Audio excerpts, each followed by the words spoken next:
Today I want to talk about this dirt touring bike and some of the changes I've made to it and what I think about those changes now that I've had a chance to get it out on a couple of rides.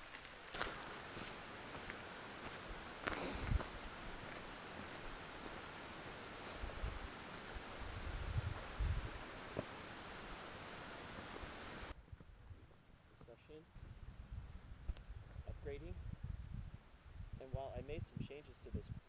Just to summarize, the changes I made to this bike are I went from a 9-speed, actually it was an 8-speed cassette with a 9-speed chain and 9-speed Campy drifters to a Shimano Ultegra Road drifter, 10-speed with a triple on the front. And we're going to talk about what I needed to do to make this work and also just my thoughts on it now that I've been riding it. So the changes that were necessary to do this were I had to change the cassette in the back, so I went with a Microshift cassette, and this is an 11 to 38 tooth cassette, and I used the 10-speed triple front derailleur to work.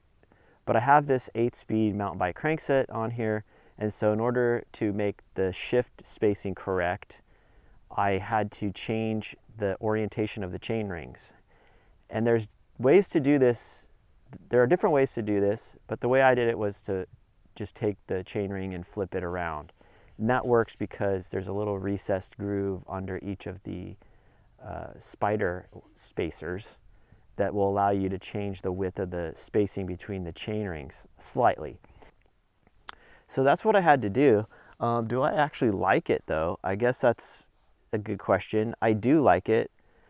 Like anything, you know, there's nothing that's truly perfect, but it does shift pretty well considering all the parts are kind of mixed matched, and I'm able to shift. There are times when it won't shift as fast as I want it to. If I'm shifting from, you know, one ring up to one ring down in the front, it's sometimes a little slow.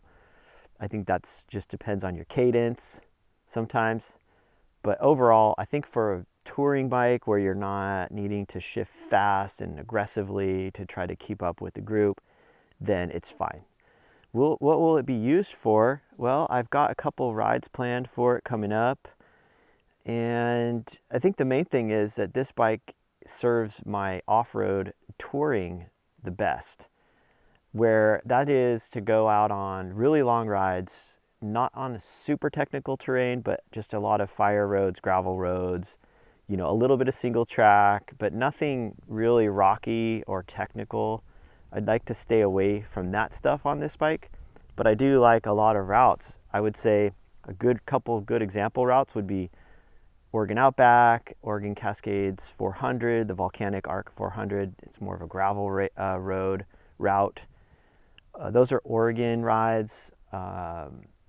Definitely, I've done the Tour de los Padres on this bike, and I think it was a bit underbiked for that route.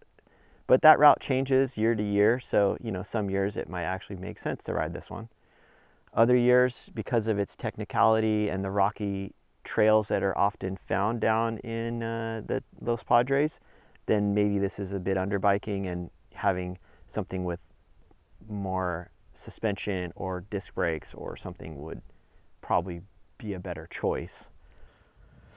So anyway, I think I've rambled enough here. Probably ran out of batteries on the camera anyway. But this is my dirt touring bike. Thanks for watching.